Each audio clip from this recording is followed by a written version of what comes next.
मोक्षमार्गस्य नेतारम् भेत्तारम् कर्मभूभृताम् ज्ञातारं विश्वतत्त्वानां वन्दे तद्गुणलाब्धये वन्दे तद्गुणलाब्धये। मोक्षमार्ग के नेता एवं कर्म पर्वतों के भेदक और विश्व के सब तत्वों के ज्ञायक चेतन संवेदक सद्गुण आप समान प्राप्त हो यही भावना भाकर देव विनय पूर्वक करूं वंदना बारंबार जिनेश्वर देव बारंबार जिनेश्वर देव।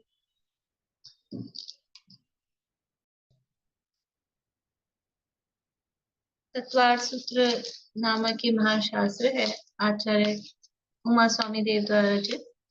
इसके अंतर्गत तीसरा अध्याय और उसका 36वां सूत्र अपना चल रहा है। आर्य म्लेच्छ शास्त्र मनुष्यों के दो प्रकार बताए हैं, आर्य और म्लेच्छ। उसमें भी म्लेच्छ भी दो प्रकार के हैं, आर्य भी दो प्रकार के हैं, रिद्धि प्राप्त आर्य और बिना रिद्धि प्राप्त आर्य। बिना रिद्धि प्राप्त आर्य कितने प्रकार के हैं? 5 प्रकार के हैं। और रिद्धि प्राप्त आर्य कितने प्रकार के हैं? 8 प्रकार के। 8 रिद्धियां कही हैं। कौन कौन सी 8 रिद्धियां?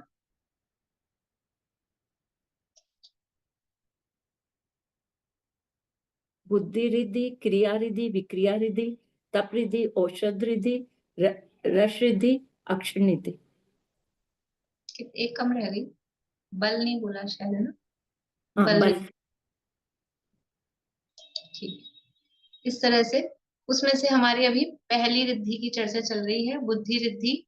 उसके 18 भेद हैं।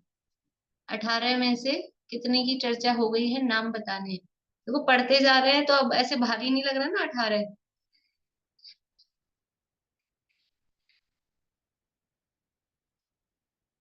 बोलिए आभा जी।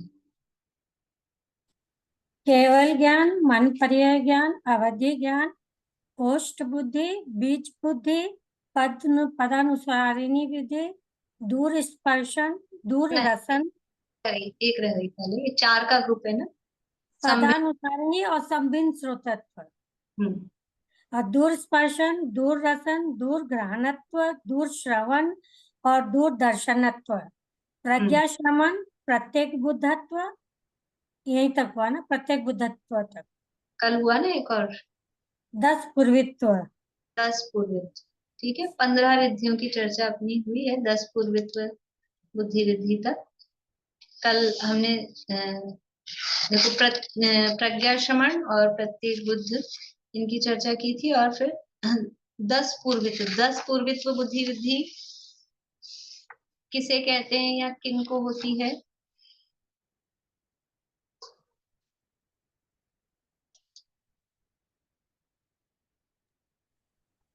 दस पूर्वित बुद्धि भावलिंगी मुनिराजों को ही होती है। ठीक है। और उसका स्वरूप क्या है? भिन्न और अभिन्न, भिन्न दो 10 प्रकार के हैं। ठीक है, बोलिए रजनी जी।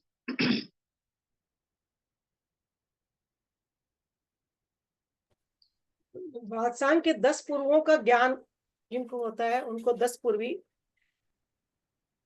कहते हैं।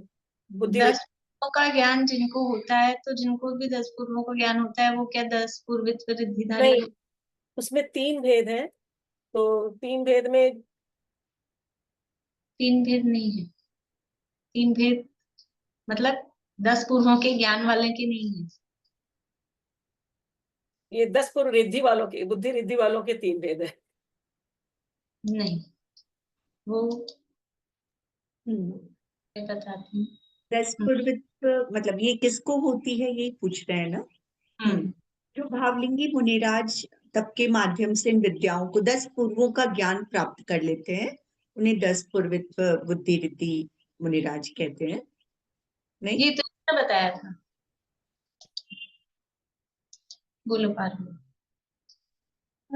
जब ये सच्चे भावलिंगी मुनिराजों को होता है, जब वो 10 पूर्व का ज्ञान करते हैं, तब उनको 500 महाविद्याएं और 700 लघु विद्याएं प्राप्त होती हैं, पर उनके प्रलोभन में नहीं आके अपने ध्यान में ही लीन रहते हैं, उनको ये 10 पूर्वित बुद्धि रिद्धि प्राप्त होती है। हाँ, उनको क्या कहते हैं? उनको विद्याधर की श्रेणी में रखते हैं इनको। 2 भेद किए थे ना, 10 पूर्वित्व धारियों के 2 भेद किए थे हमने। बोलिए अलका जी। भिन्न 10 पूर्वी और अभिन्न 10 पूर्वी। तो भिन्न 10 पूर्वी वाले आदेश देते हैं, तो उनकी अपनी रिद्धि को वो आदेश देते हैं किसी और को, और अभिन्न 10 पूर्वी अपने ज्ञान ध्यान में लीन रहते हैं, वो आदेश नहीं देते अपने हाँ, ज्ञान रिद्धियों का। 2 भेद किए थे, 10 पूर्वित्व के, भिन्न 10 पूर्वित्व और अभिन्न 10 पूर्वित्व। मतलब भिन्न 10 पूर्वी और अभिन्न 10 पूर्वी।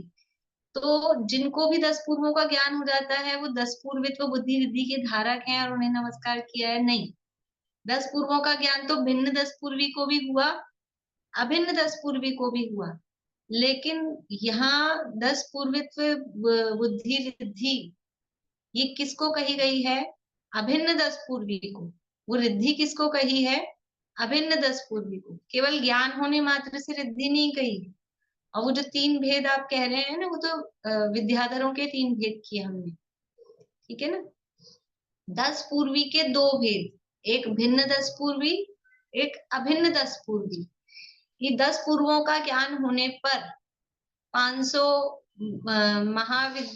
विद्याएं और 700 लघु विद्याएं जिनको प्रकट होती हैं, तो उनके जो अधिष्ठाता देव हैं, वो देव आके उनको, उनसे आज्ञा मानते हैं, उनकी सेवा में उपस्थित होते हैं, और जो उनको आज्ञा देते हैं, उनके प्रलोभन में आते हैं, वो तो कहलाते हैं भिन्न 10 पूर्वी।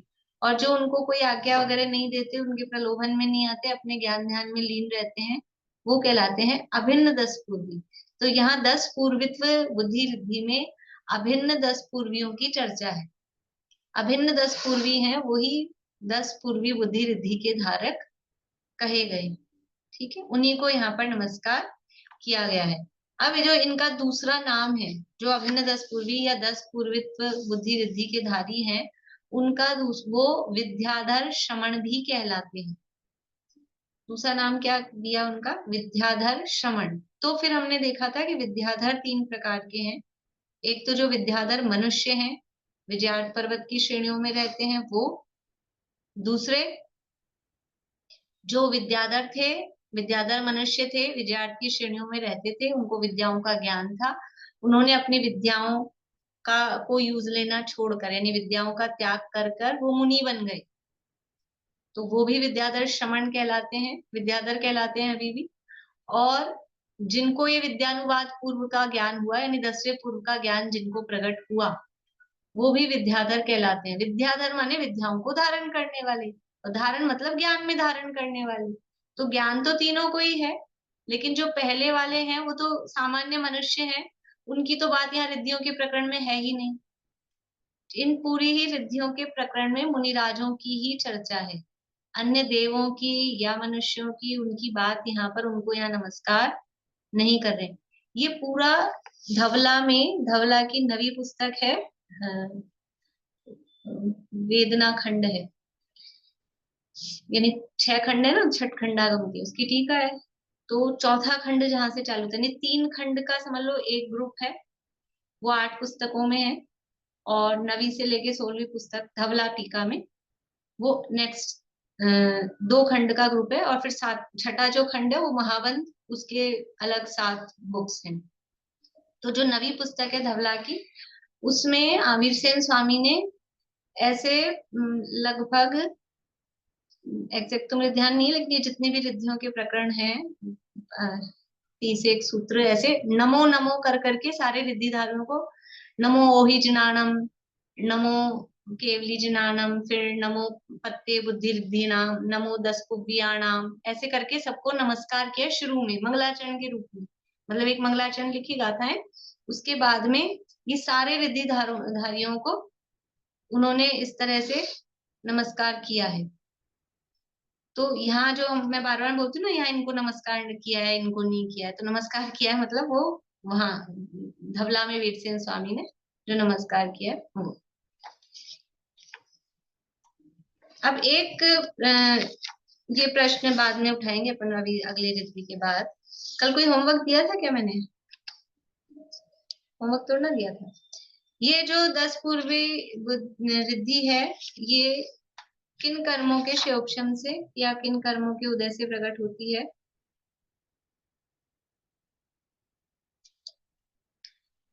ज्ञानावरण और वीर्यान्तराय के विशेष क्षयोक्षम से प्रकट होती है। ज्ञानावरण और वीर्यान्तराय के विशेष क्षयोक्षम से होती है। मैंने आज भेज दिए थे ये सारे, और वो नाम वगैरह सब आप लोगों ने देख लिए होंगे। जिन्होंने नहीं देखे हो तो देख लें, कल का जो पढ़ाया था वो सब भेज दिया है। अब है 16 नंबर की चतुर्दश पूर्वित्व बुद्धि रिद्धि।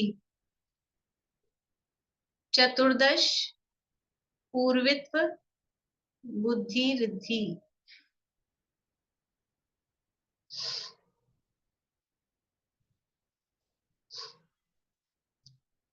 वो थी 10 पूर्वित्व बुद्धि रिद्धि, ये है चतुर्दश। समझ में आ रहा है? 10 पूर्वित्व यानी 10 पूर्वों का ज्ञान, चतुर्दश पूर्वित्व यानी 14 पूर्वों का ज्ञान। पूर्व कितने होते हैं? कल बताए थे पूर्व कितने होते हैं।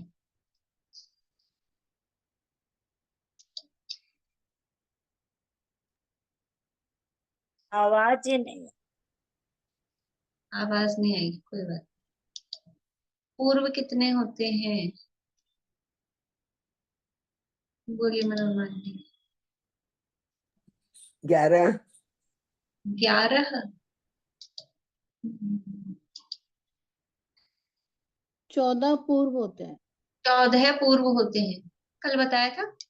ये 14 पूर्व कौन से अंग के अंतर्गत आते हैं?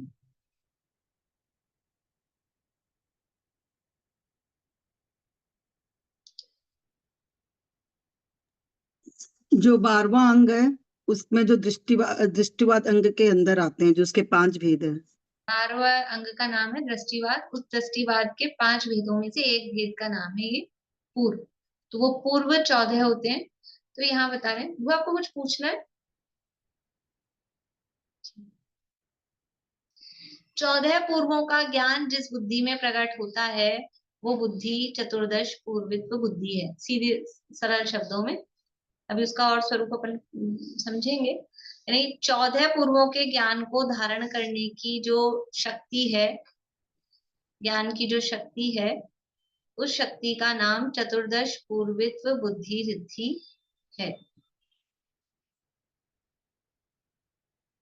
14 पूर्वों के ज्ञान को धारण करने की ज्ञान की शक्ति, उसे चतुर्दश पूर्वित्व बुद्धि रिद्धि कहते हैं। और इस रिद्धि को धारण करने वाले जो मुनिराज हैं वो चतुर्दश पूर्वित्व रिद्धिधारी अथवा इन्हें श्रुत केवली कहते हैं। कल ये पूछ रहे थे ना रेणु जी, इनको बोलेंगे श्रुत केवली। चतुर्दश पूर्वित्व रिद्धिधारी जो मुनिराज हैं उनको श्रुत केवली कहते हैं।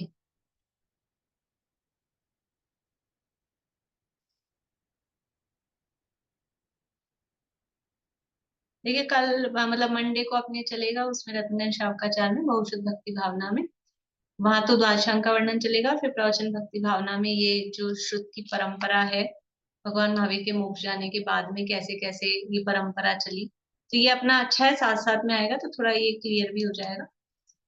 बोलिए सुनीता आंटी। हाँ, ये प्रज्ञा संबंध में भी तो 14 पूर्वी का मतलब बिना उसके ही ज्ञान हो जाए। कल भी इन्होंने यही पूछा था और मैंने कल जवाब दिया था इसका, और अभी फिर से दूंगी। अच्छा। हाँ, कल इन्होंने यही पूछा था रेणु जी ने। वो आपको पूछना है? बोलो। आवाज बंद है आपकी। श्रुत केवली है, श्रुत केवली बताया 14 पूर्व का ज्ञान है, तो ये मतलब इनको केवल ज्ञान हो गया। नहीं, श्रुत केवल ज्ञान केवली, हो गया वो तो केवली हो जाते हैं ना, ये तो श्रुत केवली है, द्वादशांग का ज्ञान हुआ, श्रुत अच्छा, का पूरा ज्ञान हुआ, जितनी श्रुत श्रुत का ज्ञान 12 अंग का, हाँ 12। 14 पूर्व का ज्ञान मतलब 12वें अंग का पूरा ज्ञान कहा जाता है, पर वो पूरा, 14 बोल देते हैं उसको, वो पर केवल ज्ञान नहीं है। हाँ अभी केवल ज्ञान नहीं। देखिए ये जो प्रज्ञा श्रवण, कल भी मैंने बताया था, कोई कोई बता सकता है प्रज्ञा श्रवण को? कल ये इन्होंने प्रश्न पूछा था रेणु जी ने, तो ये कह रहे थे प्रज्ञा श्रवण को श्रुत केवली कहेंगे, तो मैंने कहा था कि नहीं, वो चतुर्दश पूर्वित्व में आएगा। तो प्रज्ञा श्रवण में और चतुर्दश पूर्वित्व में क्या अंतर है? चतुर्दश पूर्वित्व का स्वरूप इतना ही है कि 14 पूर्वों को धारण करने की जो बुद्धि है, जो शक्ति है, उसका नाम चतुर्दश पूर्वित्व रिद्धि है। बोलिए सुमन जी। प्रज्ञा श्रवणत्व में था कि वो श्रुत केवली नहीं है, लेकिन वो उन्हें उतना ज्ञान हो जाता है जितना श्रुत केवली को ज्ञान होता है। हाँ, प्रज्ञा श्रवण को श्रुत केवली नहीं कह रहे, प्रज्ञा श्रवण में तो ये कहा था कि केवली श्रुत केवली को जैसा ज्ञान है और वो जिस शंकाओं का समाधान वो कर पा रहे हैं, वैसा ज्ञान, मतलब उन शंकाओं का समाधान करने की जो शक्ति है, उसका नाम है प्रज्ञा श्रवण, और वो द्वादशांग को धारण करने की शक्ति है। देखो जो प्रज्ञा श्रवण होंगे, मतलब प्रज्ञा श्रवण भी हो और श्रुत केवली भी हो, वो कोई बात नहीं है, लेकिन प्रज्ञा श्रवण ये अलग क्वालिटी है, वो प्रज्ञा की विशेषता बताई गई है, और वो पूर्व जन्म की है, अथवा विनय के माध्यम से या तप के माध्यम से या पारिणामिक रूप से वो प्रकट हुई है, वहां वो विशेषता बताई है। और यहाँ तो क्लियर, मतलब पूरा जैसे बोलते ना, फिजिकली वो ज्ञान उनको है पूरा 14 पूर्वों का। 14 पूर्वों के ज्ञान का मतलब है जो अभी आपको बताया, इसलिए थोड़ा सा ये नॉलेज रहनी चाहिए। और अगर जो लोग रत्नकरण शावकाचार्य की क्लास में नहीं आते हो, और अगर कर सके एडजस्ट, नहीं तो बाद में सुन ले, तो जो कल मतलब मंडे को नेक्स्ट में जो चलेगी बहुशुद्ध भक्ति भावना, उसमें ये द्वादशांग का वर्णन चलेगा। तो आगे पीछे जैसे भी हो, उस दिन उस समय बैठ के सुने, लाइव में या बाद में जैसे भी, तो वो सुन लें तो थोड़ा वो समझ में आ जाएगा कि 11 अंग और कुल अंग कितने हैं, यानी जो जिनवाणी है वो द्वादशांग रूप है, 12 अंग हैं। तो 12 अंग में से 11 अंग और 12वें अंग के 5 भेद हैं, तो उसमें से कल भी मैंने बताया था, जो ये एक भेद है पूर्वगत, ये अपने आप में बहुत विशाल है। तो 11 अंग 14 पूर्व ऐसा भी बोल देते हैं, अकेले 14 पूर्व भी बोल देते हैं। तो 14 पूर्व बोले यानी उसके पहले का ज्ञान तो है ही, ऐसा करके वो 14 पूर्वों का ज्ञान बोल देते हैं। तो मतलब ये है पूरे द्वादशांग का ज्ञान उनको होता है। ये चतुर्दश पूर्वित्व बुद्धि रिद्धि कहलाती है। अब प्रश्न एक ये है कि पहले 10 पूर्वित्व को नमस्कार किया और फिर चतुर्दश पूर्वित्व को नमस्कार किया, दोनों में से बड़े कौन है, 10 पूर्व वाले कि 14 पूर्व वाले? 14 पूर्व वाले बड़े हैं। अरे उंगलियों से क्यों बता रहे हैं, 1 नंबर 2 नंबर बता रही हूँ ना। बड़े तो 14 भाई, जिनको 10 पूर्व का ज्ञान है वो तो कम ज्ञान हुआ, 14 पूर्व का ज्ञान है वो ज्यादा ज्ञान है। तो फिर पहले बड़ों को नमस्कार करना चाहिए था, फिर इनको नमस्कार करना चाहिए था। ऐसे क्यों किया कि पहले 10 पूर्वित्व को नमस्कार किया फिर 14 पूर्वित्व को नमस्कार किया? ऐसा क्यों किया? मैंने कल कहा था मैं यही पूछूंगी, आपको यही सोचना है।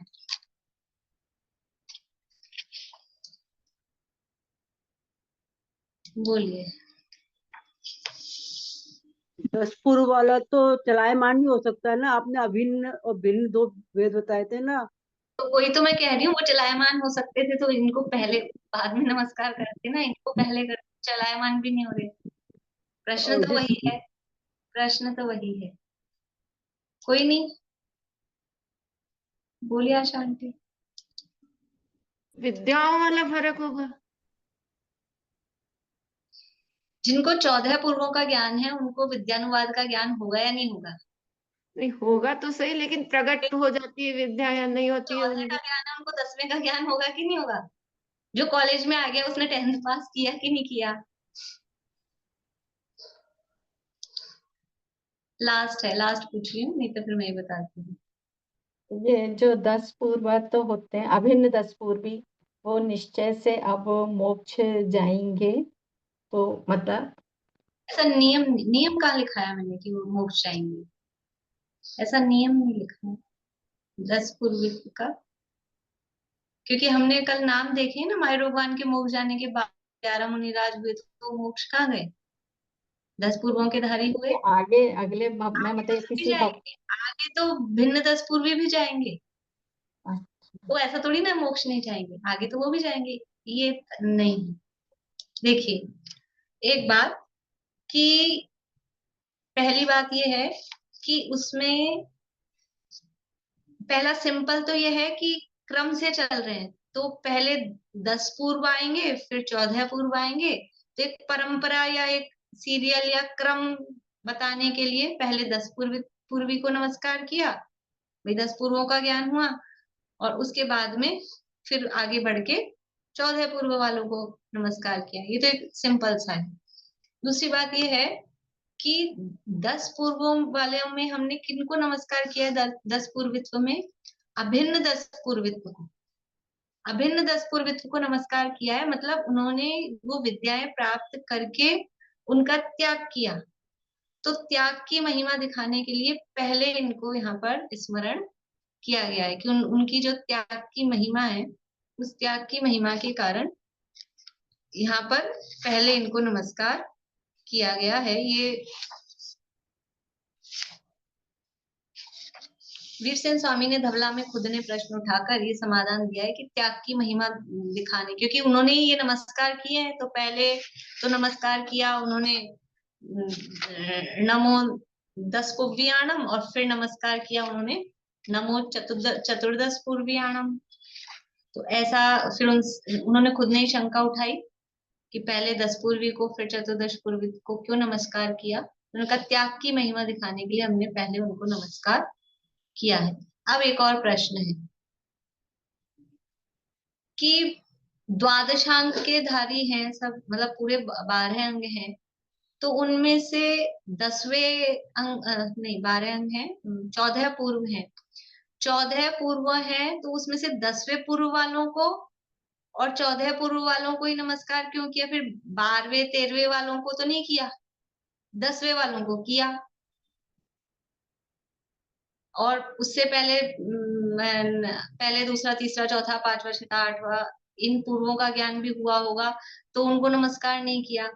10वें वालों को किया और 14वें वालों को किया, ऐसा क्यों किया? बोलिए सारिका जी। जो 10वें वाले हैं वो उनके स्वामी देवता है, इसलिए उनको नमस्कार किया 10वें वालों के स्वामी देवता नहीं है, 10वें वालों को विद्याएं जो प्रकट हुई है उन विद्याओं के स्वामी देवता है। देवता, इसलिए उनको नमस्कार किया गया है। और 14 वाले शुद्ध केवली है, इसलिए तो उनके स्वामी देवता विद्याओं के स्वामी देवता है, इसलिए देवताओं को देख के नमस्कार।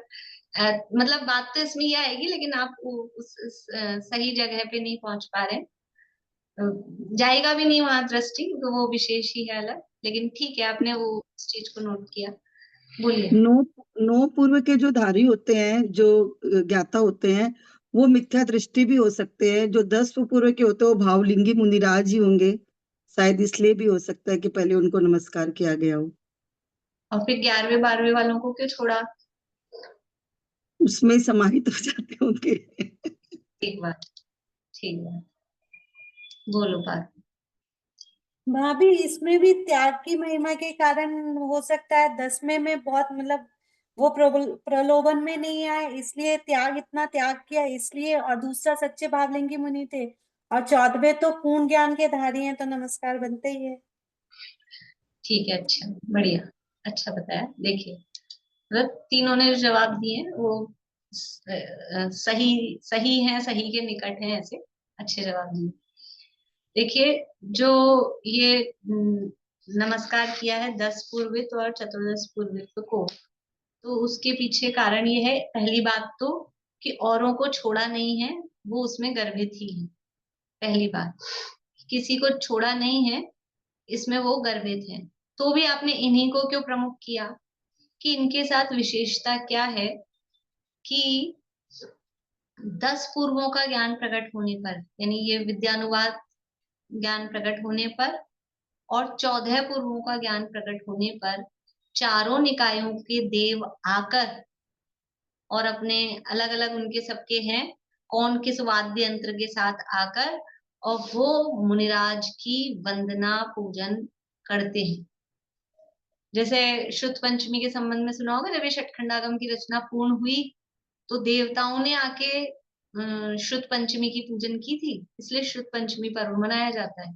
तो ऐसे ही जब मुनिराज को ये 14 पूर्वों का ज्ञान या 10 पूर्वों का ज्ञान प्रकट होता है, तो चारों निकाय समझते हैं, भवनवासी, व्यंतर, ज्योतिष और वैमानिक, चारों प्रकार के देव आकर, और जो इनके वाद्य यंत्र होते हैं, अलग अलग इनके सबके सेट हैं, कौन सा वाद्य यंत्र लाएगा, वो अपने वाद्य यंत्रों के साथ आकर इन 10 पूर्वित और चतुर्दश पूर्वित मुनिराजों की पूजा अर्चना करते हैं।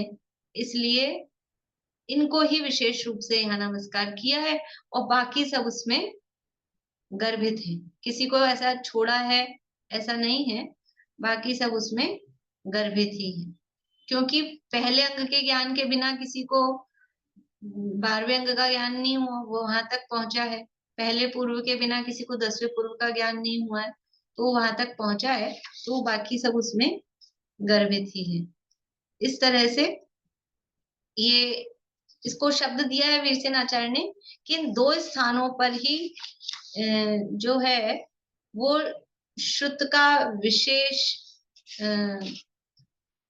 शब्द, जिन वचनों पर विश्वास पाया गया है, ऐसा शब्द उन्होंने दिया है। इन 2 स्थानों पर जिन वचनों में विश्वास, मतलब कि 2 स्थानों पर वो इतना, मतलब उसकी महिमा है कि देवता भी आके उनकी वंदना पूजन आदि करते हैं।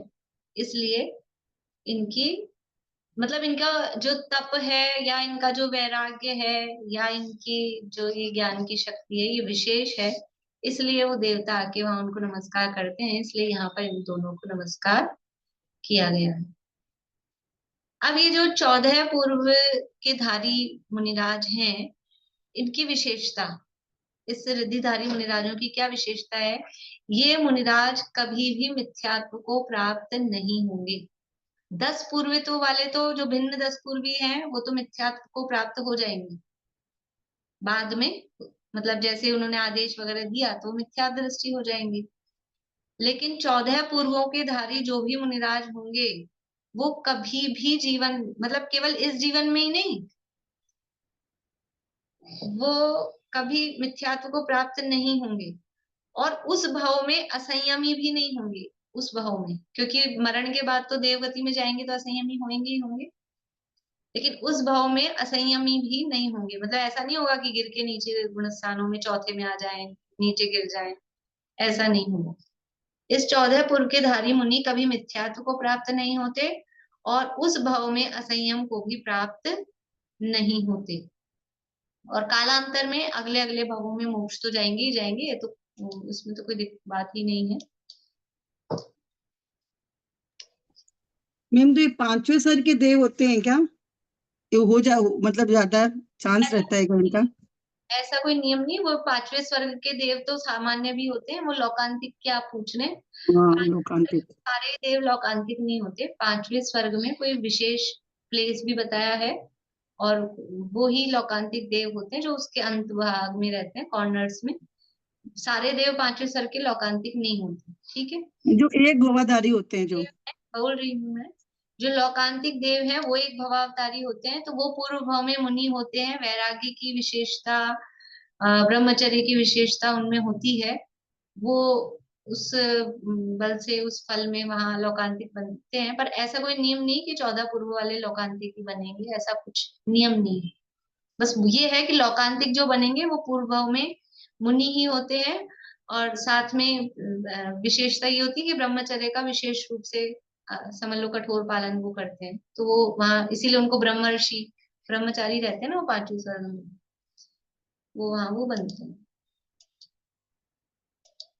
भाभी तो ये दूसरे दूसरे या तीसरे उसमें भाव में मोक्ष चले जाएंगे फिर? हाँ, सम्यक दर्शन बना रहता है तो 7-8 भाव से ज्यादा तो होते ही नहीं है, कंटिन्यू बना रहे ना, सम्यक दर्शन छूटे नहीं, तो 7-8 भाव से ज्यादा, 7-8 मतलब 7-8 प्लस भी कर लो तो 15 भी मान लो, उससे ज्यादा। जैसे आप महावीर भगवान का देखते हैं पूर्व भाव, तो 10वें भाव में सम्यक दर्शन हुआ था, 10वें भाव में मोक्ष चलेगा, मतलब 9 भाव पहले हुआ ऐसे करके। तो जो भी इससे ज्यादा भाव भाव नहीं होते हैं, और अगर शायिक सम्यक तो हो गया है तो तीसरे भाव में ही मोक्ष जाते हैं, इसलिए बहुत ज्यादा भाव उनके नहीं होते। पर ये जो 14 पूर्व वाले हैं, शायिक सम्यक तो नहीं भी हुआ हो तो भी 3-4-5 भाव में मोक्ष, 2-4 भाव में चले जाएंगे।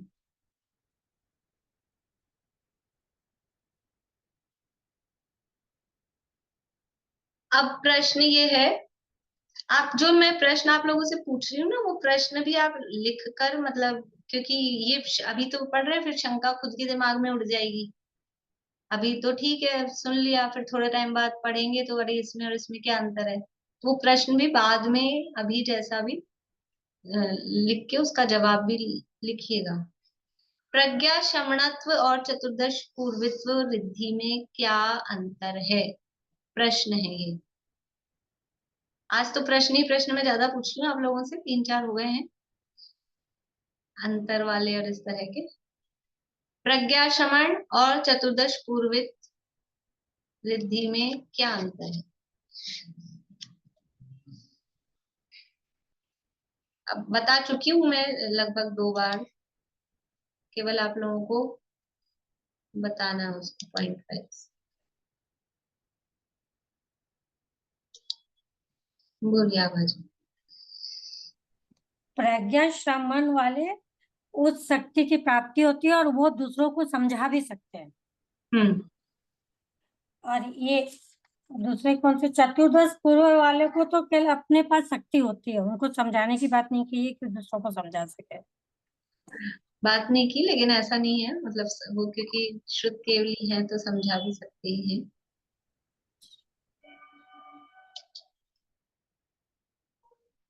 बोलो पारो। भाभी प्रज्ञा शमरत को पूरे 14 पूरी द्वादशान का ज्ञान नहीं होता है, बस उनमें शक्ति मतलब पूर्व किसी भी उसके कारण उनको ये ऐसी शक्ति प्राप्त होती है और इनको साक्षात ज्ञान होता है पूरे 14 अंगों का, चतुर्दश पूर्व बुद्धि वालों को। देखो ज्ञान तो उनको भी होगा ना, सिकंदर बन गए तो ज्ञान तो होगा प्रज्ञा शमन में थोड़े आपने नहीं, ज्ञान मतलब इनको 11 अंग तक का जो ज्ञान है ना, मतलब वो जो उनकी प्रज्ञा है, उस प्रज्ञा को तो हम शक्ति कह रहे हैं, वो जन्म से ही है। हमने कहा था उत्पत्ति की है या वैनी की है, वो जन्म से ही है, लेकिन वो 14 पूर्वों का ज्ञान भी प्रकट होता है उनको। इनको 11 अंग और 14 पूर्व का ज्ञान है प्रज्ञा श्रवणत्व को, और ये चतुर्दश पूर्वी जो है उनको तो 12 अंग और 14 पूर्व तक का ज्ञान है। के अलावा आप 14 पूर्व और कहाँ से अलग आएंगे? नहीं मतलब ये तो पूरा ही है ना, इनको तो 12 अंग मतलब पूरे ही ज्ञान है इनको, इनको एक अंग कम हुआ ना। मैम जो श्रुत के जो 14 पूर्व वाले जो मुनि हैं वो पूरे वो 14 अंगों 14 मतलब 11 अंग और 14 पूर्वों का ज्ञान होता है, लेकिन जो श्रुत केवली है वो सभी प्रज्ञा श्रमण होते हैं, लेकिन जो सभी प्रज्ञा श्रमण होते हैं वो सब श्रुत केवली नहीं होते। देखिए मतलब ऐसा अंतर कुछ नहीं है। अंतर कहाँ है? प्रज्ञा श्रमण में जो चीज है वो बिना सिखाए वाली है, मतलब वहां जो अंतर आ रहा है ना दोनों में, प्रज्ञा श्रमण और चतुर्दश पूर्व में, तो प्रज्ञा श्रमण बिना सिखाए ही उनको वो 14 पूर्वों का ज्ञान प्रकट होता है। प्रज्ञा श्रमण में जो मतलब हाईलाइटेड चीज है वो है बिना सिखाए, वो प्रज्ञा हाईलाइट है उसमें।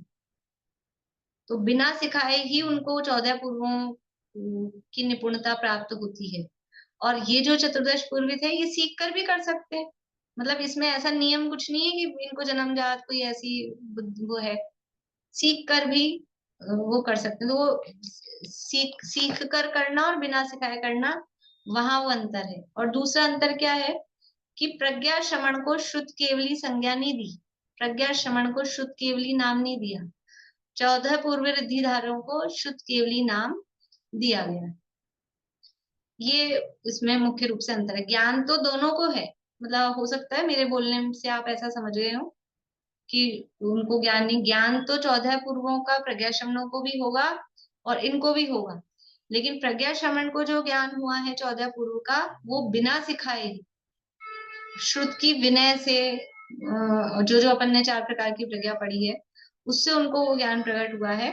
और चतुर्दश पूर्वित्व में सीख कर भी हुआ हो, जैसे भी करके, सीख के बिना सीख के, बिना सीख के क्या सीख के, मतलब वो उसकी विनय आदि के माध्यम से। तो वहां बिना सिखाए वाली चीज की प्रमुखता 14 पूर्व वाले में नहीं है। और जिनको 14 पूर्व का ज्ञान सीख कर हुआ है उनको शुद्ध केवली संज्ञा दी है, और जो प्रज्ञा श्रवण है उनको शुद्ध केवली संज्ञा नहीं दी। मैम, जैसे आपने बोला कि चतुर्दश पूर्वित बुद्धि रिद्धि मिथ्यात्व को प्राप्त नहीं करते, तो इनका भी वही है क्या, ये मिथ्यात्व को प्राप्त नहीं करते प्रज्ञा श्रवण? ये प्रज्ञा श्रवण का ऐसा नियम कुछ नहीं दिया, नियम नहीं दिया, मतलब शास्त्र में ऐसा। तो ये कर सकते मिथ्यात्व में दे सकते, ऐसे रेयर है कोई इतने ऊपर मुनिराज पहुंचकर और फिर वो मिथ्यात्व को, और जो पारिणामी की प्रज्ञा के धारी हो तो गणधरी ही है। लेकिन ऐसा नियम इनके लिए दिया है कि जो 14 पूर्व के धारी हैं वो असंयमी भी नहीं होते उस भाव में और मिथ्यात्व को प्राप्त भी नहीं होते।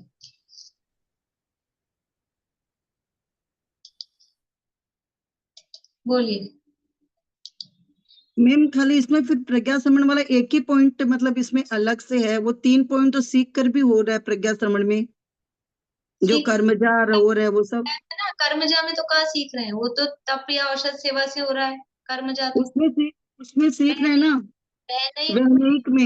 हाँ, तो और 3 में कहाँ बोल रहे हैं आप? पारिणामिका में बिल्कुल नहीं सीख रहे हैं, औपाधिक में नहीं सीख रहे हैं, वैनिक में है। तो वैनिक में मैंने आपको बताया था कि यद्यपि विनय से सीख रहे हैं लेकिन अकेले सीखने से ही नहीं, उसमें एक्स्ट्रा ये कहा था कि खुद वो उसके अर्थ और भाव को, फिर गुरु ने तो थोड़ा सा बताया, फिर उसके अर्थ और भाव को विशेष रूप से वो खुद निकालते हैं।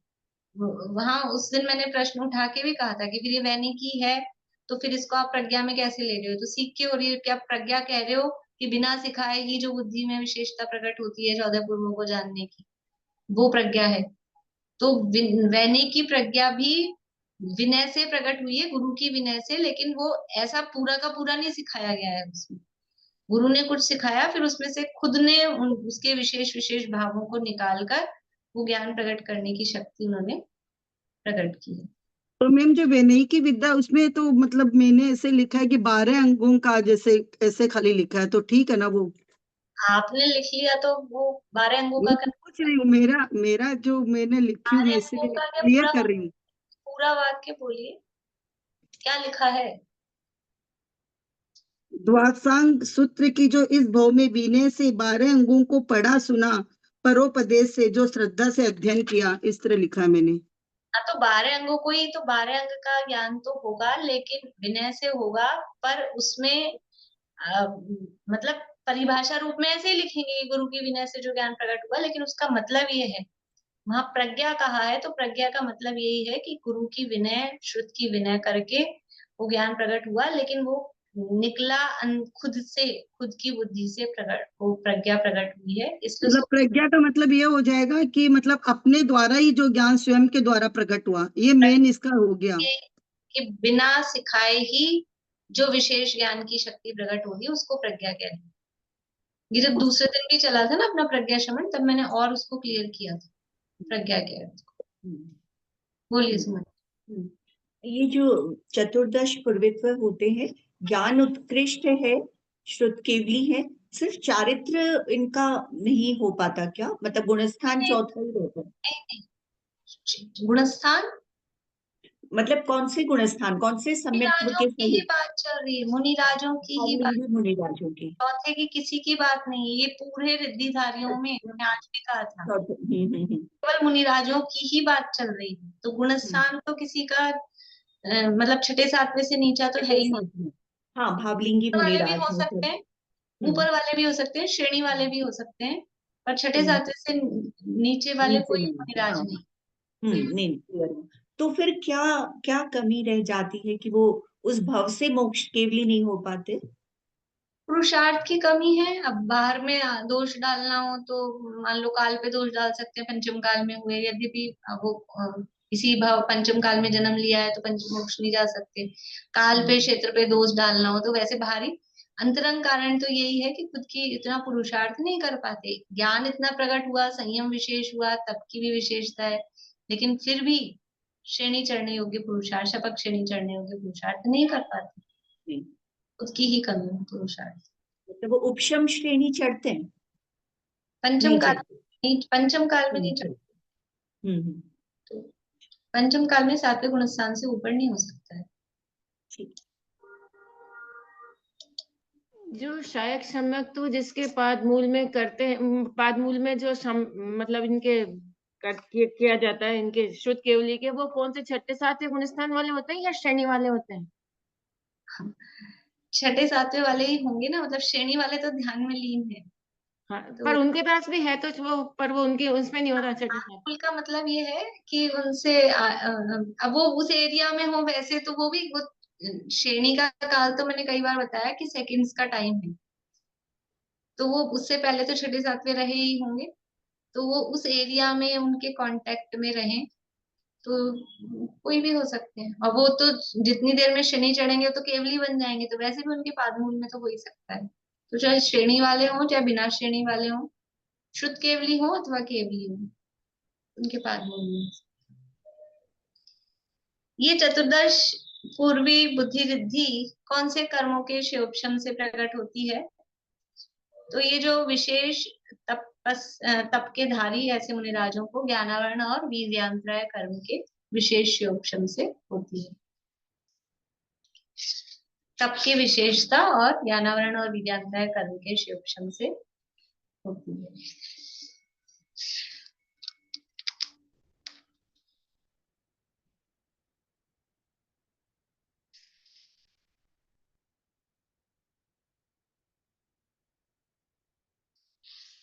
इस प्रकार से ये 14 पूर्वित बुद्धि रिद्धि की चर्चा अपनी हुई है। और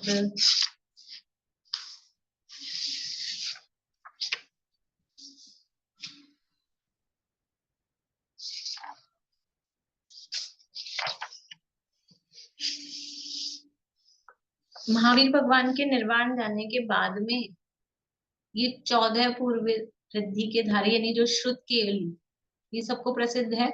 5 शुद्ध केवली हुए महावीर भगवान के मोक्ष जाने के बाद में। 3 अनुबद्ध केवली हुए, गौतम स्वामी, सुधर्माचार्य और जम्बू स्वामी।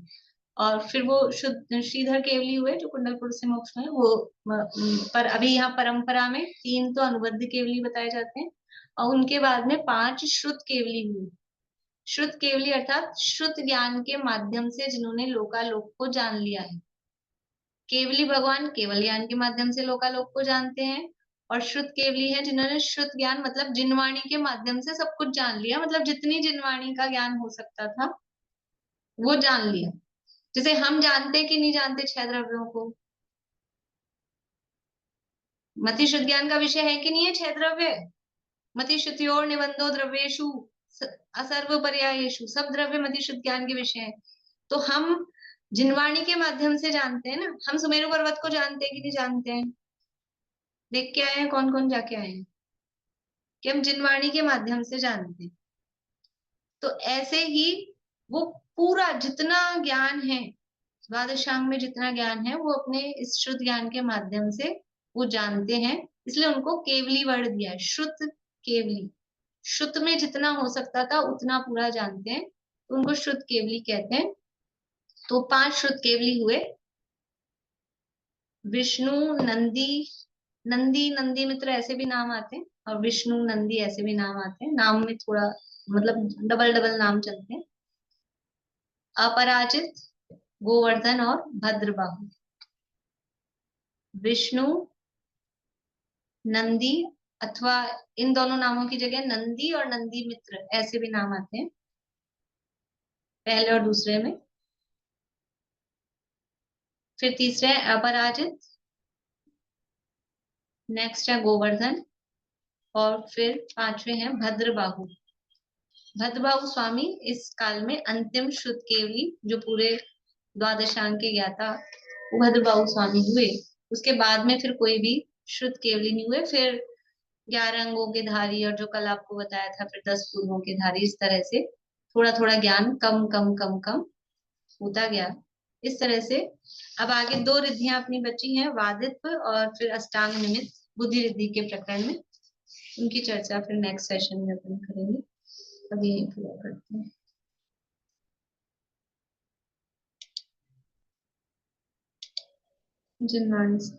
सारिका जी, आप पूछना है कुछ? नहीं, मैं बोली मैं जिनवाणी बोलूंगी। बोलिए।